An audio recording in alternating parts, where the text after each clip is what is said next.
Hello students, कैसे हो आप सभी। स्वागत है आप सभी का वोल्केनो आईएएस के इस प्लेटफॉर्म पे। स्टूडेंट्स, अगर हम बात करें इस लेक्चर की, तो ये लेक्चर हमारा डेली क्विज का डिस्कशन लेक्चर है, जिसके अंदर हम डेली क्विज के जो क्वेश्चंस होते हैं उनको आपके लिए यहाँ पे डिस्कस करते हैं।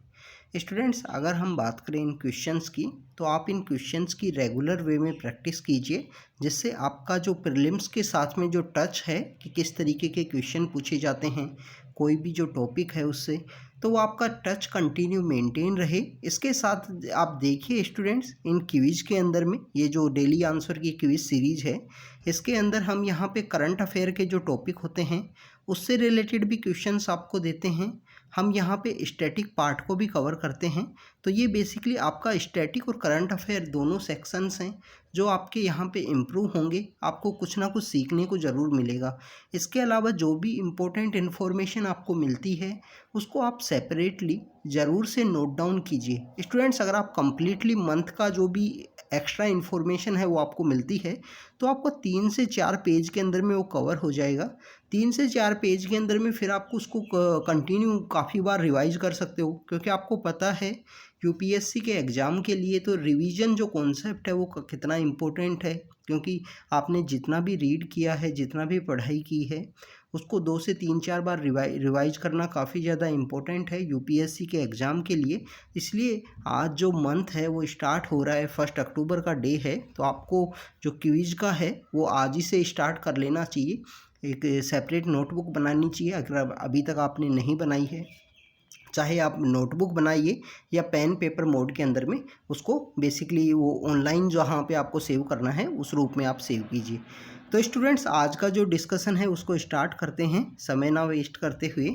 सबसे पहले हम बात करें, armed force special power act की बात की गई है। स्टूडेंट्स, यहाँ पे अभी रिसेंटली गवर्नमेंट के द्वारा कुछ एरियाज़ ऐसे हैं जहाँ पे अभी armed force special power act है वो लगा हुआ है।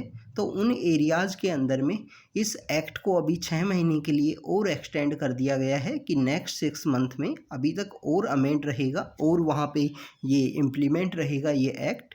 तो यहाँ पे पूछा गया है कि armed force special power act है, इसके अंदर में कौन कौन से प्रोविज़न हैं। सबसे पहले यहाँ पे पावर है, क्या ओपन फायर कर सकती हैं आर्म्ड फोर्सेस। तो स्टूडेंट्स, बिल्कुल सही बात है, आर्म्ड फोर्सेस के द्वारा वहाँ पे ओपन फायर की जा सकती है इस एक्ट के द्वारा। वहाँ पे किसी भी पर्सन के रूप में अगर वो उनको वो सस्पिशियस के रूप में दिखाई देते हैं तो वहाँ उनके ऊपर में ओपन फायर है जो की जा सकती है। इसके अलावा यहाँ पे पूछा गया है कि इस एरिया को, किसी भी एरिया को डिक्लेयर किया जा सकता है डिस्टर्ब एरिया के रूप में। तो स्टूडेंट्स, इसी एक्ट का जो सेक्शन 2 है, सेक्शन 2 पावर देता है कि किसी भी एरिया जो डिस्टर्ब एरिया है उनके बारे में बताता है। अगर हम बात करें जो सेक्शन 3 है, सेक्शन 3 के अंदर स्टूडेंट्स यहाँ पे बताया गया है कि जो स्टेट है या जो यूनियन टेरिटरी है जहाँ पे किसी भी एरिया को जो डिस्टर्ब एरिया डिक्लेयर करना है, उसकी जो पावर है वो वहाँ के गवर्नर को है।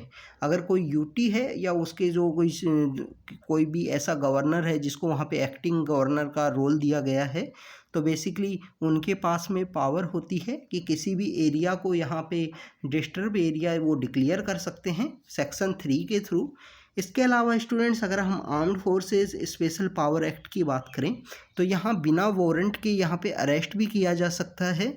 5 लोगों से ज़्यादा अगर पीपल्स की असेंबली है तो उसके ऊपर भी ये लोग फायर कर सकते हैं। तो बेसिकली यहाँ पे आर्म्ड फोर्सेज को स्पेशल पावर है कि जिसके थ्रू यहाँ पे अगर हम बात करें कि आर्म्ड फोर्सेज के द्वारा यहाँ उनको कुछ इम्यूनिटी भी दी गई है कि आर्म्ड फोर्सेज की जो एक्शन है उनके ऊपर में जब ही कोर्ट की जो कार्रवाई है वो जब ही स्टार्ट हो सकती है अगर गवर्नमेंट वहाँ पे परमिशन दे। तो स्टूडेंट्स, ये बेसिकली उन एरियाज़ के लिए ये स्टार्ट किया गया था 1958 के अंदर में, armed forces special power act, कि उन एरिया के अंदर में जहाँ पे डिस्टर्बेंस ज़्यादा है, इंसर्जेंसी की प्रॉब्लम है। बट ये एक फेलियर भी है इस एक्ट का। क्या आप देखें कि लास्ट 60-70 ईयर से ये एक्ट है जो कंटिन्यू इम्प्लीमेंटेड है। लास्ट 60 या 70 साल से इम्प्लीमेंट होने के बाद भी इस एक्ट के द्वारा अभी तक इंसर्जेंसी है उसको कम्प्लीटली फेज आउट नहीं किया गया है। आप देखिए अभी भी प्रेजेंट समय में हमारे नॉर्थ ईस्ट के कुछ स्टेट्स हैं जहाँ पे इंसर्जेंसी है। कश्मीर के अंदर जहाँ पे लगा हुआ है वहाँ पे भी आप देखिए कि जो टेररिस्ट एक्टिविटीज़ हैं, जो रेडिकल एक्टिविटीज़ हैं, उनको अभी तक ख़त्म नहीं किया गया। तो सॉरी स्टूडेंट्स। तो अगर हम बात करें armed force special power act की, तो armed force special power act का ये बेसिकली एक फेलियर है। इसके अलावा हम बात करें कि इसके द्वारा ज़रूर कुछ इंसिडेंट्स जो काफ़ी ज़्यादा हुआ करते थे, जो रेडिकल एक्टिविटीज़ हैं, जो इंसर्जेंसी की एक्टिविटी हैं, उनको यहाँ पे ज़रूर कंट्रोल करने में हेल्प ज़रूर किया गया है इस एक्ट के द्वारा। इसी एक्ट के अगेंस्ट में कि आर्म्ड फोर्सेज के द्वारा काफ़ी ज़्यादा सिविलियन पीपल्स की किलिंग हो रही है, वो काफ़ी ज़्यादा सिविलियन पीपल्स के ऊपर जो एट्रोसिटी है वो की जा रही है। उसी के अगेंस्ट में उसी के जजमेंट्स में एक जीवन रेड्डी कमेटी बनी थी स्टूडेंट्स। जीवन रेड्डी कमेटी के द्वारा रिकमेंडेशन दी गई थी कि armed forces special power act है, इसका मिसयूज किया जाता है काफ़ी बार सिविलियन पीपल्स के अगेंस्ट में। तो ये बेसिकली यहाँ पे बताया गया है। स्टूडेंट, जब भी किसी पर्सन को यहाँ पे अरेस्ट किया जाएगा बिना वारंट के, तो आर्म्ड फोर्सेज को पावर है, आर्म्ड फोर्सेज को प्रोविज़न है बेसिकली कि वहाँ नियर बाई जो स्टेशन है, बिना टाइम वेस्ट किए उनको वहाँ पे उस पर्सन को देना होता है। उनको बेसिकली जो आर्मी है उनके पास खुद के यहाँ पे अगर हम बात करें कि उनके खुद के पुलिस स्टेशंस नहीं होते हैं, वो बेसिकली किसी भी पर्सन से इंक्वायर कर सकते हैं, फायर कर सकते हैं, बट इस तरीके के जो वर्क हैं वो पुलिस के द्वारा ही किए जाते हैं। कंप्लीटली जो इन्वेस्टिगेशन है इस मैटर के अंदर में। तो स्टूडेंट्स, अगर हम बात करें 1, 2 एंड 3 तीनों के तीनों जो ऑप्शन हैं वो करेक्ट हैं। तो डी यहाँ पे आंसर होगा। Armed forces special power act 1958 का सेक्शन 3 किसको पावर देता है? गवर्नर जो है स्टेट का और यूटी का अगर कोई गवर्नर है उसको यहाँ पावर है कि किसी भी एरिया को डिस्टर्ब एरिया के रूप में डिक्लेयर किया जा सकता है। अगर हम बात करें स्टूडेंट्स नेक्स्ट क्वेश्चन की, next question is about the Pressler amendment से रिलेटेड है। स्टूडेंट्स, अभी रिसेंटली यूएसए के द्वारा कुछ ग्रांट दी जा रही थी पाकिस्तान को, तो उस समय में ये जो अमेंडमेंट है वो न्यूज़ के अंदर में आया था। बेसिकली प्रेसलर अमेंडमेंट क्या है? प्रेसलर अमेंडमेंट की अगर हम बात करें स्टूडेंट्स, ये बेसिकली बैन करता है इकोनॉमिक एंड मिलिट्री जो असिस्टेंस है जो पाकिस्तान को दिया जाता है, उसको यहाँ पे ये कम्प्लीटली बैन करता था। जो प्रेसलर अमेंडमेंट लाया गया था जब पाकिस्तान के द्वारा जो न्यूक्लियर टेस्ट किए गए थे उस समय में ये लाया गया था। तो यहाँ पे जो मिलिट्री असिस्टेंस है और इकोनॉमिक असिस्टेंस जो पाकिस्तान को दी जाती थी उसको ये कम्प्लीटली बैन करता था कि उनको यहाँ पे बेसिकली मिलिट्री असिस्टेंस और इकोनॉमिक असिस्टेंस है वो नहीं देनी है। हाँ, अगर हम बात करें इस एक्ट की, तो इस एक्ट के अंदर में एक प्रोविज़न ये भी है कि जो प्रेसिडेंट हैं, जो यूएसए के जो प्रेसिडेंट हैं, कि उनके द्वारा अगर सर्टिफाइड किया जाए एनुअली बेसिस पे प्रेसिडेंट के द्वारा सर्टिफाइड किया जाए कि पाकिस्तान है कि does not possess a nuclear explosive device है, उनको पजेस नहीं करता है, और वो यूनाइटेड स्टेट का जो बेसिकली ऑब्जेक्टिव है उसको प्रपोजल है उसको फुलफिल कर सकता है, तो वहाँ पे इनको बेसिकली जो असिस्टेंस है, मिलिट्री असिस्टेंस या इकोनॉमिक असिस्टेंस, वो दी जा सकती है। तो यहाँ प्रेसिडेंट के द्वारा एनुअली बेसिस पे सर्टिफाइड करना होगा जब यहाँ पे असिस्टेंस दी जाएगी। स्टूडेंट्स, आपको पता है कि पाकिस्तान को जो असिस्टेंस देना स्टार्ट किया था यूएसए के द्वारा पाकिस्तान को जो फर्स्ट टाइम जो असिस्टेंस दिया गया था 1980 में दिया गया था। 1980 के समय में F-16 दिए गए थे। 1980 के समय में जो F-16 हैं वो पाकिस्तान को दिए गए थे। तो स्टूडेंट्स, यहाँ पे बेसिकली यूएसए का एक डिप्लोमेसी में एक वर्ड यूज किया जाता है कि यूएसए ना किसी का दोस्त है ना किसी का दुश्मन है, बस यूएसए का खुद के ऑब्जेक्टिव हैं वो फुलफ़िल होने चाहिए।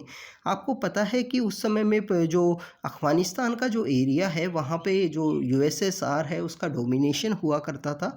तो यहाँ पे अफ़गानिस्तान एरिया के अंदर में बेसिकली यहाँ पे सोवियत यूनियन को यहाँ पे डिपार्चर करना उनका मेन ऑब्जेक्टिव था। जैसे ही मेन ऑब्जेक्टिव फुलफ़िल हुआ यूएसए का, उन्होंने पाकिस्तान के ऊपर ये प्रेसलर जो अमेंडमेंट है वो इम्पोज कर दिया कि मिलिट्री और इकोनॉमिक असिस्टेंस है वो जो पाकिस्तान को जो दिया जाएगा वो जब ही दिया जाएगा जब प्रेसिडेंट के द्वारा एनुअली बेसिस पे यहाँ पे इसको सर्टिफाइड किया जाएगा कि पाकिस्तान के पास कोई भी न्यूक्लियर एक्सप्लोजिव नहीं है, या उनके द्वारा ऐसा ह्यूमैनिटेरियन पीपल्स के ऊपर में कोई ऐसा क्राइसिस नहीं हो सकता उस वेपन को यूज़ करते हुए। तो यहाँ पे जो आंसर है वो बी आंसर है। स्टूडेंट्स, यहाँ पे ग्लोबल टेररिस्ट की भी बात की गई है सेक्शन सी के अंदर में।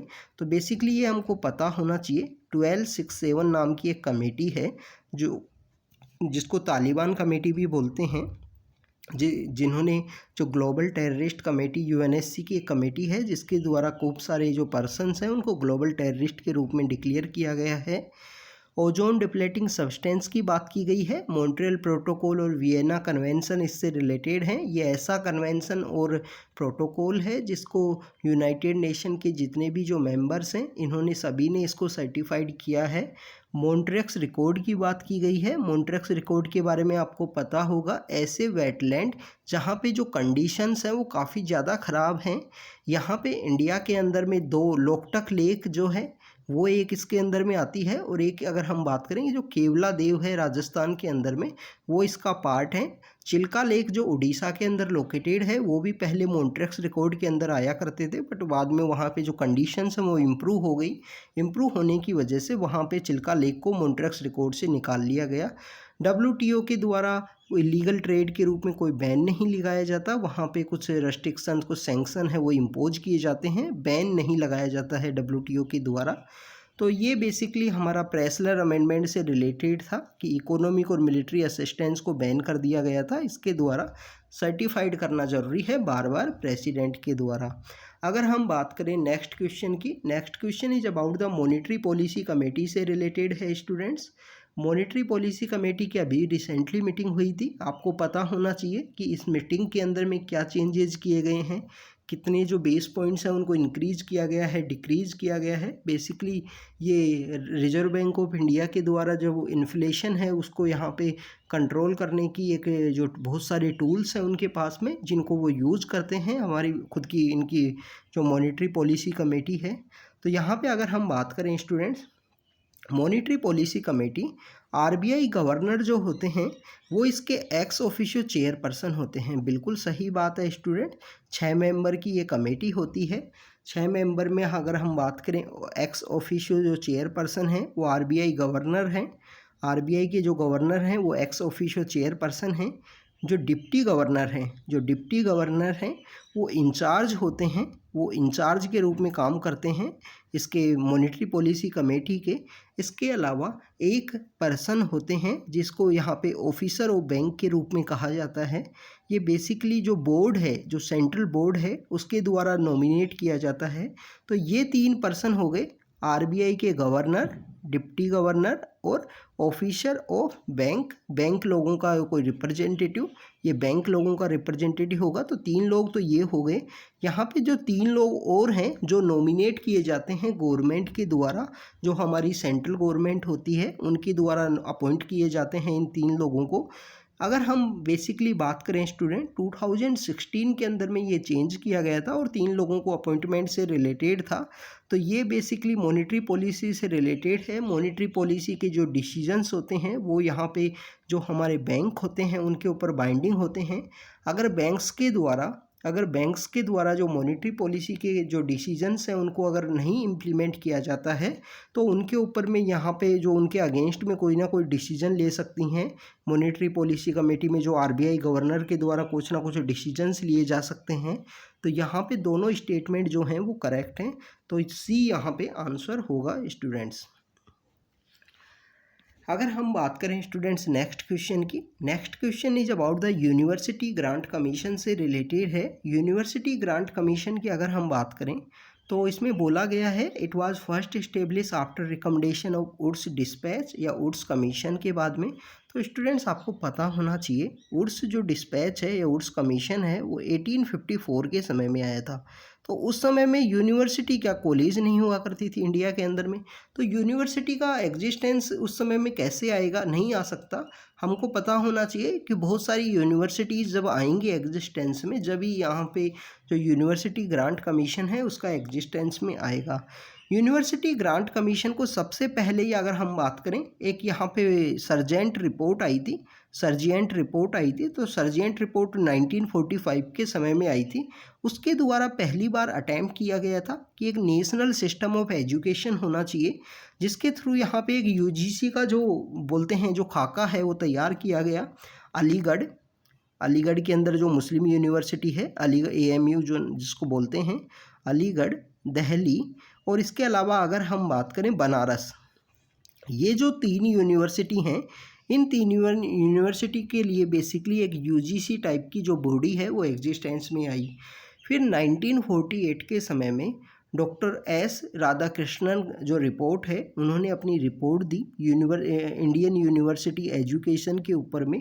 वहाँ पे उनके द्वारा रिकमेंड किया गया था कि एक यूनिवर्सिटी ग्रांट कमीशन होना चाहिए इंडिया के अंदर में भी, as on the line of the UK के अंदर जिस तरीके से UGC है, वहाँ पे यूनिवर्सिटी एजुकेशन को जिस तरीके से कंट्रोल किया जाता है, रेगुलेट किया जाता है, तो वैसे ही इंडिया में भी UK की लाइन के ऊपर में एक यहाँ पे कमीशन होना चाहिए। तो UGC का जो एग्जिस्टेंस है वो उस समय में आया।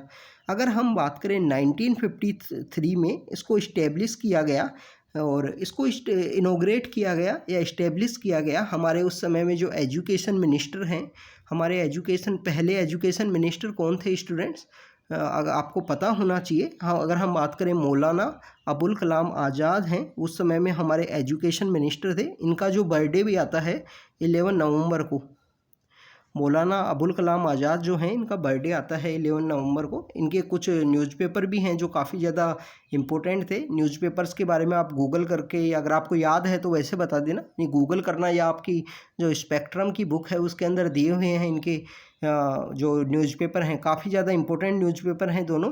तो ये 2 न्यूज़पेपर चलाया करते थे अबुल कलाम आज़ाद। तो ये हमारे पहले एजुकेशन मिनिस्टर थे, तो इन्हीं के द्वारा इनोग्रेट किया गया। फिर 1956 में UGC को यहाँ बात करें कि जो स्टैट्यूटरी बॉडी है उसके रूप में इस्टेब्लिश किया गया। रिसेंटली अभी कुछ दिनों से एक रिपोर्ट भी थी कि UGC को है बेसिकली रिप्लेस किया जाएगा higher education commission for India, higher education commission for India के द्वारा रिप्लेस किया जाएगा UGC को। एंड अभी रिसेंटली अगर हम बात करें 1-2 दिन के अंदर में जो न्यूज़पेपर्स के अंदर में इसके बारे में था, प्रोफेसर फॉर प्रैक्टिस नाम का जो इनका प्रोसीजर है उसके बारे में ये न्यूज़ था। UGC वहाँ पे न्यूज़ के अंदर में था, तो हमको पता होना चाहिए। UGC बेसिकली सर्जेंट प्लान आया, और उसके बाद में राधाकृष्णन का जो रिपोर्ट आती है उसके बाद में ये इस्टेब्लिशमेंट में आया था।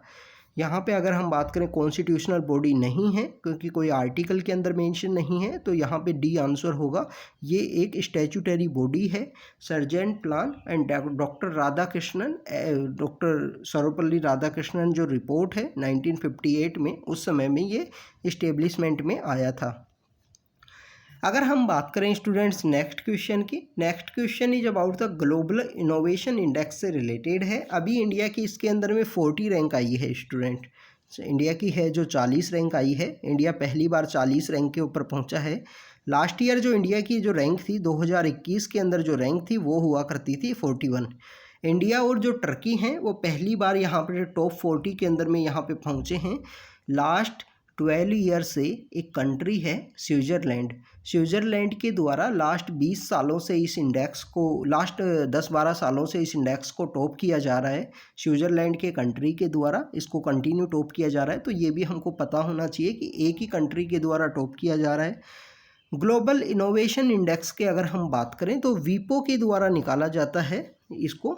वीपो 1967 में इस्टेब्लिश हुआ था, UN के द्वारा रिकॉग्नाइज है। इसके अलावा स्टूडेंट्स हमको पता होना चाहिए इंडिया यहाँ पे इनोवेशन लीडर है। लोअर मिडल जो इनकम ग्रुप हैं उनके अंदर में इंडिया यहाँ पे एक इनोवेशन लीडर के रूप में काम कर रहा है। अगर हम बात करें इंडिया के अंदर इनोवेशन से रिलेटेड कुछ यहाँ पे डिसीजंस की अगर हम बात करें, एक तो आप देखिए कि इंडिया के अंदर जो डिजिटल इंडिया मिशन है जिसके अंदर UPI का डिजिटल ट्रांजैक्शन, UPI का जो मैक्सिमम यूज कर रहे हैं हम डिजिटल ट्रांजैक्शन के थ्रू, ये हमारे एक इनोवेशन का बेसिकली एक आइडिया है।